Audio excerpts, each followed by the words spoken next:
বাড়িতে একটা অনুষ্ঠান হলেই সব আত্মীয় স্বজনরা একসাথে জড়ো হয়। যে কোনো অনুষ্ঠানের উছিলাই সব আত্মীয় স্বজনের সাথে দেখা সাক্ষাৎ হয়। হয়তো অনুষ্ঠানের কারণে বাড়িতে অনেক ঝামেলা থাকে, তারপরও সবার সাথে সময় কাটাতে অনেক ভালো লাগে। এক সময় যে পরিবারটা একটা পরিবার ছিল, এখন হয়তো বা খন্ড খন্ড হয়ে অনেকগুলো পরিবার হয়েছে। আসসালামু আলাইকুম, সবাই কেমন আছেন? Welcome to new blog. সবাই রাজিয়াস ফ্যামিলির পাশে থাকবেন। অনেকদিন ধরে প্ল্যান করা হচ্ছিল আমার শাশুড়ির জন্য, আমার হাজবেন্ড তার বোনরা মিলে একটা অনুষ্ঠান করা হবে, দোয়া পড়ানো হবে। এইটাকে জেফত বলা হয়। আপনাদের বাসায় কি বলা হয় আমি জানি না। জেফতের আগের দিন থেকেই শুরু হয়ে গিয়েছে রান্না বান্না করানোর জন্য আয়োজন। প্রথমে একটা মহিলা এসে সবকিছু কুটে বেছে দিচ্ছিল।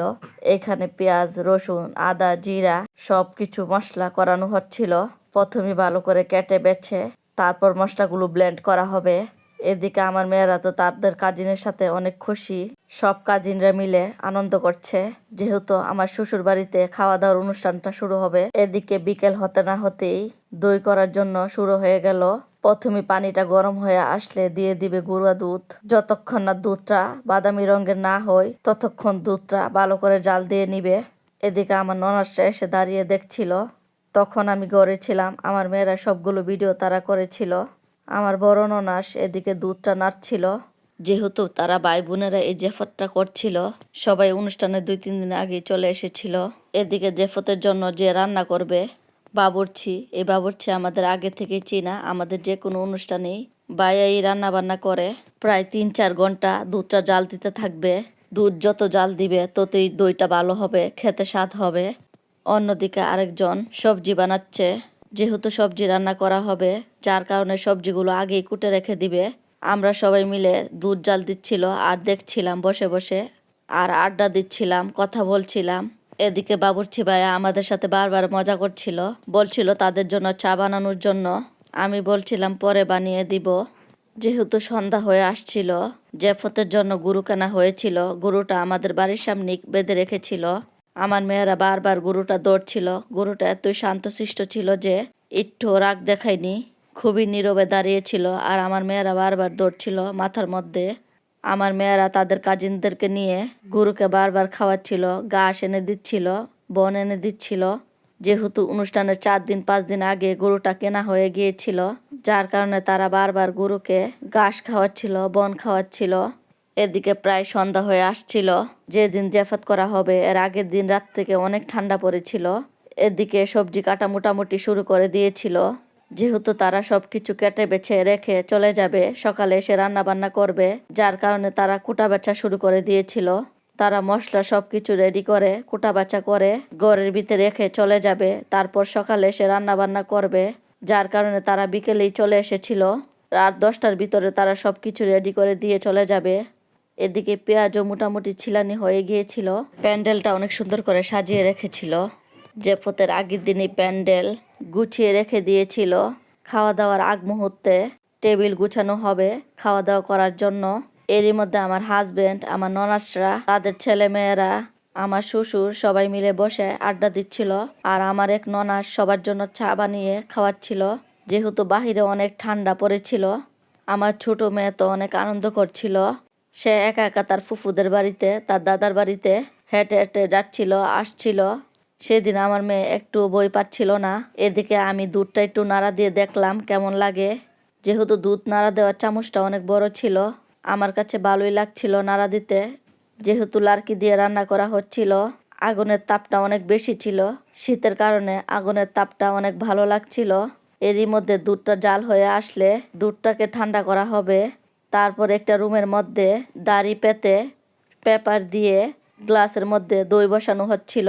হয়তো এটা অনেক সময়ের কাজ, কিন্তু আস্তে আস্তে তারা সবগুলো গ্লাসের মধ্যে দুধ ঢেলে দিল।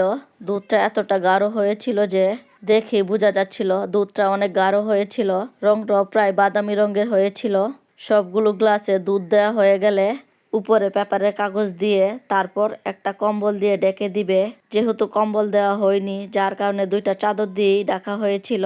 এদিকে গরু জবাই করার জন্য কসাই চলে এসেছিল।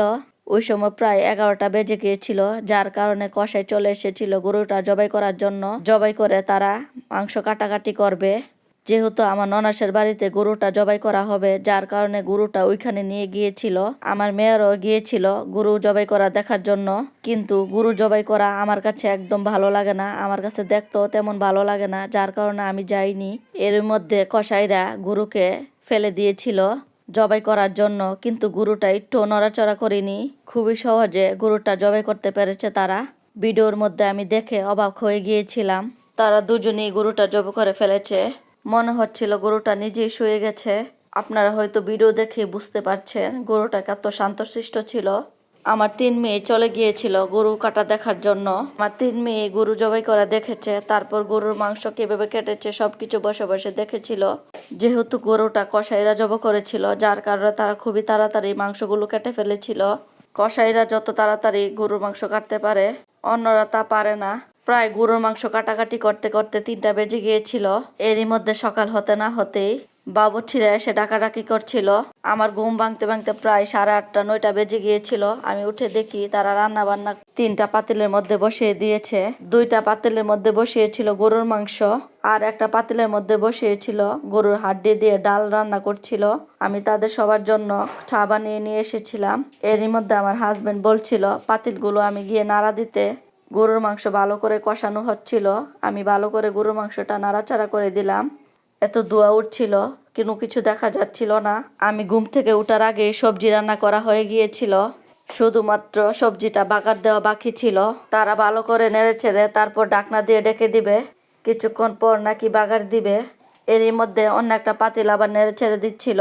আমরা সবাই মিলে পরোটা দিয়ে সবজি খেয়ে দেখছিলাম কেমন হয়েছে সবজিটা। মাশাল্লাহ, সবজিটা অনেক সুস্বাদু হয়েছিল। যেহেতু পাতিলের সামনে অনেক তাপ ছিল, রান্নার কারণে পাতিলের সামনে অনেক গরম ছিল। যেহেতু শীতকালীন সময় ভালোই লাগছিল। এদিকে প্রায় রান্না বান্না মোটামুটি হয়ে এসেছে। 2টা পাতিল গরুর মাংস হয়ে গিয়েছিল, আর একটা অবশিষ্ট রয়ে গিয়েছিল। সবজি, গরুর মাংস, ডাল রান্না হওয়ার পর, সবকিছু রান্নার পর ভাত রান্না করেছিল। এদিকে অনুষ্ঠানের আগ মুহূর্তে টেবিলগুলো সুন্দর করে গুছিয়ে রেখে দিয়েছিল। চেয়ারগুলোর মধ্যে কভার লাগানোর কারণে চেয়ারগুলো দেখতে খুব সুন্দর লাগছিল। টেবিল সাজানো, প্যান্ডেল সব দিক দিয়ে সুন্দরই লাগছিল দেখতে। এরই মধ্যে আমার মেয়েরও রেডি হয়ে গিয়েছিল। আমি আমার ছোট মেয়েকেও রেডি করে দিয়েছিলাম। খাওয়া দাওয়া শুরু হওয়ার আগ মুহূর্তে প্লেট, গ্লাস, বল সবকিছু ধুয়ে পরিষ্কার করে রেখে দিয়েছিল। খাওয়া দাওয়া শুরু হয়ে গেল। যেহেতু অনেক ছেলেরা, অনেক মুরব্বীরা ছিল, যার কারণে আমি ওখানে যাইনি। আমার মেয়েরা এই ভিডিওগুলো করেছিল।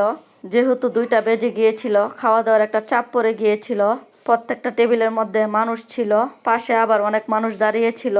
এরই মধ্যে প্রায় 3টা বেজে গিয়েছিল। আমিও চলে গেলাম প্যান্ডেলের ভিতরে। আত্মীয় স্বজনরা সবাই চলে এসেছিল। অনেকের খাওয়া দাওয়া হয়েছিল, অনেকের হয়নি, যার কারণে টেবিলের সাইডে দাঁড়িয়ে অপেক্ষা করছিল। যেহেতু অনুষ্ঠানটা প্রায় মোটামুটি বড়ই হয়েছিল, 500 মানুষের আয়োজন করা হয়েছিল, মোটামুটি খাওয়া দাওয়া শেষ হয়ে গিয়েছিল। শুধুমাত্র কয়েকজন বাকি ছিল।